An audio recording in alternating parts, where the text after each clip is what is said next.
pension 2000 ఇస్తుండ 4000 ఇస్తా ఆయన 4000 లేవే ఏం లేవు 2000 అప్పటి వేరు 2000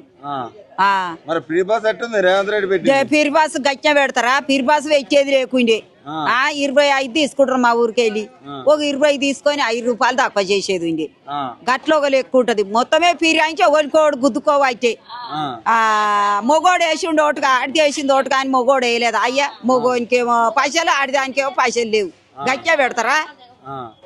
ఎట్టున్నది కేసీఆర్ ఉన్నప్పుడు మంచిగా ఉండనా రేవంత్ రెడ్డి వచ్చిన కేసీఆర్ ఉన్నప్పుడే మంచిగా ఉండే అంతేనా అవును ఇప్పుడు రైతులు భూములకు కూడా ఏదయ్యా అవి రైతు బంధు వేస్తానే లేడా 15,000 ఇస్తా అన్నాడు అమ్మా 15,000 ఇస్తా అన్నాడు ఇప్పుడు మళ్ళీ 12,000 అంటాడు ఏది బిడ్డ అది లేదు ఇది లేదు ఆయన కేసీఆర్ వేసే 5,000 లేవు అవి కూడా లేవా అవి లేవు ఇవి లేవు అవి లేవు మరి ఉన్న ముఖ్యమంత్రి తెలుసా మీకు తెలియదు ఎవరు ముఖ్యమంత్రి చెప్పు ఇప్పుడు రేవంత్ రెడ్డి ఏమో అయ్యా ఇక గిసొంటి పనులు చేస్తుండే ఏం తెలుసో ఏం కథనప్ప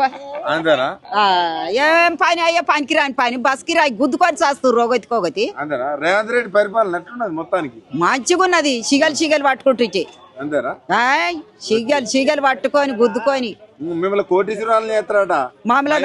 మహిళల్ని ఇక చేయకపోయినాడు దండగా బిడ్డ